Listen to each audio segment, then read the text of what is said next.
Crianças com autismo apresentam uma prevalência de obesidade mais alta comparados à população em geral. Isso por alguns fatores, como por exemplo, a seletividade alimentar, distúrbio do sono, dificuldades motoras, então elas ficam mais paradas do que se movimentam, questões com medicamento, que acabam ganhando peso por conta de medicamentos e outros fatores, e é sobre isso que eu quero falar com vocês. Nós precisamos nos atentar à obesidade dentro do autismo e o que vamos fazer. O manejo da obesidade dentro do autismo, ela inclui várias fases, desde a orientação familiar, apoio, e segmento junto a profissionais, até nós temos que levar em consideração as particularidades da criança, de cada criança, porque cada criança vai ter a sua questão particular quanto a sensorial e quanto a questões comportamentais. Bora falar então sobre os fatores que contribuem para a obesidade no autismo. Mas antes, deixa eu me apresentar para você que está vendo o vídeo meu pela primeira vez. Eu sou Keila, sou profissional de educação física e psicomotricista. E aqui no meu canal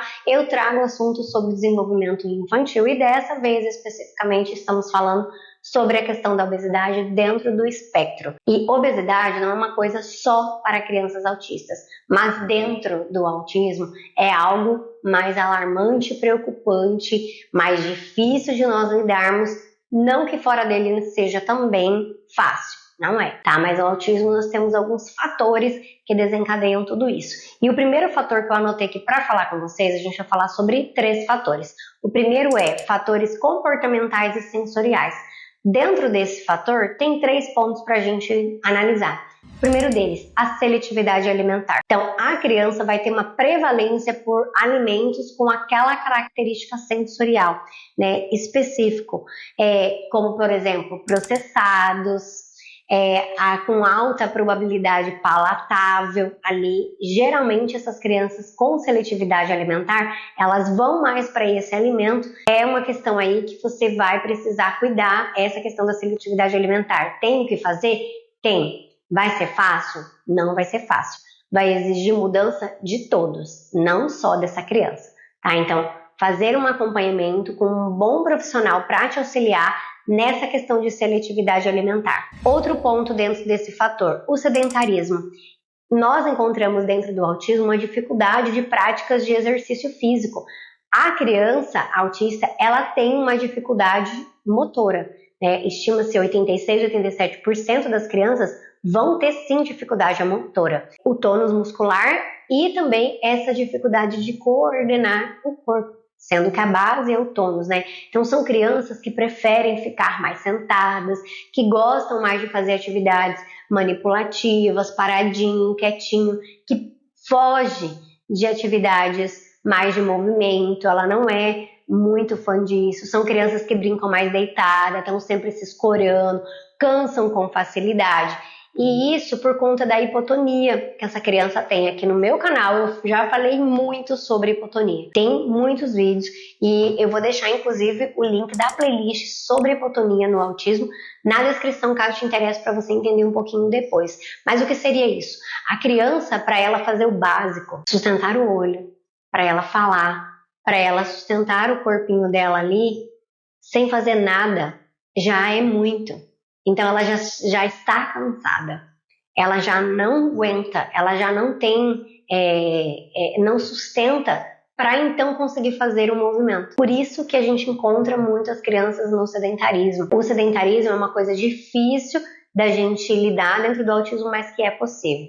Então um bom profissional da área motora vai poder te ajudar ao que você pode fazer além do momento lá na terapia motora. Porque só fazer uma aula de um esporte ou com um terapeuta motor não vai ser suficiente. No dia a dia dela, ela precisa também ter outras práticas e esse profissional vai poder te orientar dentro, conhecendo melhor a sua criança, especificando para ele e dando sugestões de outras coisas no dia a dia que você pode fazer. E o último ponto dentro desses fatores comportamentais e sensorial é o comportamento repetitivo ou restritivo, que pode levar a um repertório alimentar restritivo e, em alguns casos, compulsão alimentar.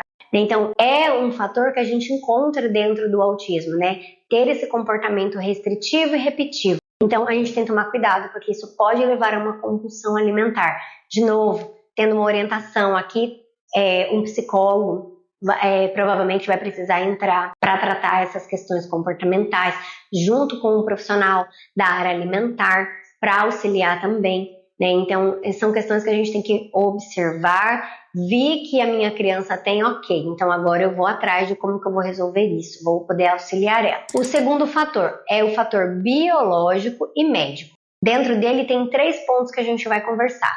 Primeiro, o distúrbio de sono, que pode estar associado a um risco maior de aumento de peso. Então, procurar regular esse sono dessa criança. Algum profissional que trabalhe especificamente, hoje a gente tem alguns profissionais que trabalham sobre essa questão do sono dentro do autismo, para entender o que está acontecendo ali, está gerando esse distúrbio de sono. Porque a gente não dormir bem retrata sim em ganhar um peso. Então é muito importante observar como que está a qualidade do sono da sua criança. É um sono efetivo? É um sono recuperador? É um sono que está sendo bom para essa criança? Né? Então preste atenção e vai atrás de poder ver como que você vai ajustar isso e melhorar para a sua criança ficar melhor. É questão de medicações, né? Então, como eu disse, tem alguns remédios, alguns medicamentos que essas crianças vão ter que utilizar que vão sim ter o efeito colateral de ganho de peso. Então, às vezes vai usar esse medicamento para tratar alguma comorbidade dentro do autismo e o efeito colateral é o ganho de peso.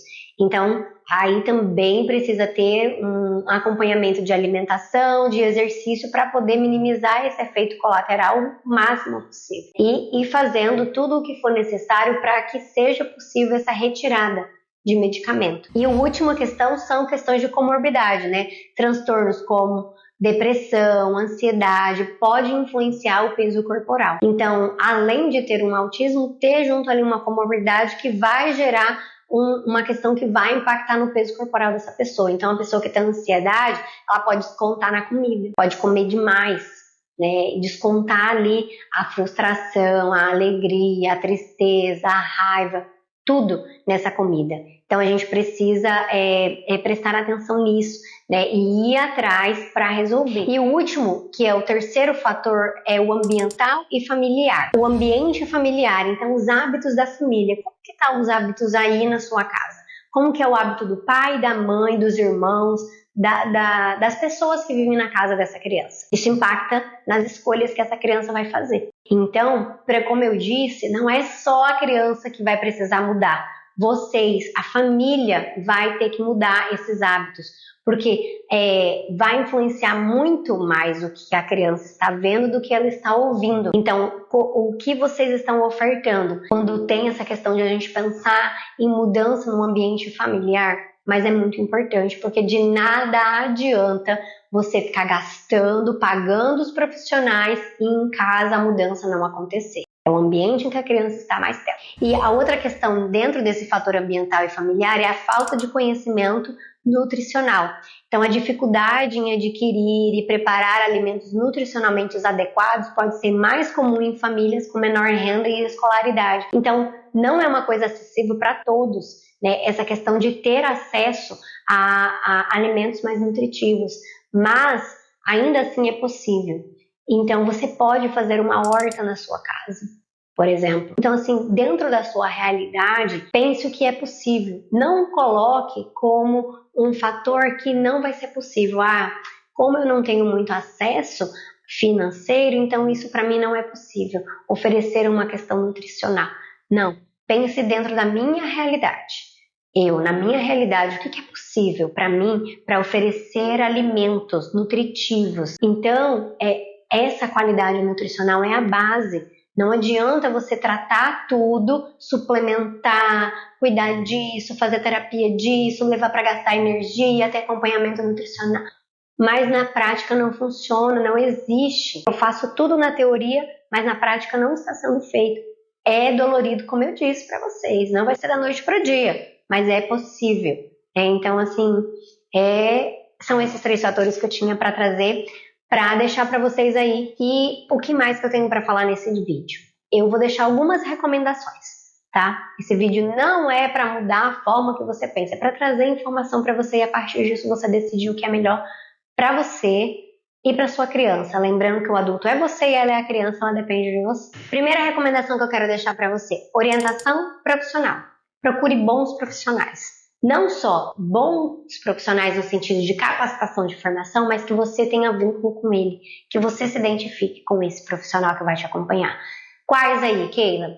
Vai depender muito de qual desses fatores aí que está influenciando se tudo junto. Todos aqueles fatores que eu coloquei, analisa para ver quais são esses profissionais que você vai precisar procurar. E lembre-se, não é só bons profissionais de formação, mas que você também, que entenda a sua criança, que entenda a sua dor, que você se engaje bem, porque vai ser mais fácil para você lidar com tudo que você vai ter que fazer, já que vai ter muito trabalho. E a segunda recomendação é o acompanhamento familiar. Lembra que eu disse que não adianta fazer todo esse acompanhamento sendo que não haja mudança na família? Então, esse acompanhamento da família, acompanhar todo o processo que está acontecendo com essa criança e levar isso para ser real em casa também, é muito importante.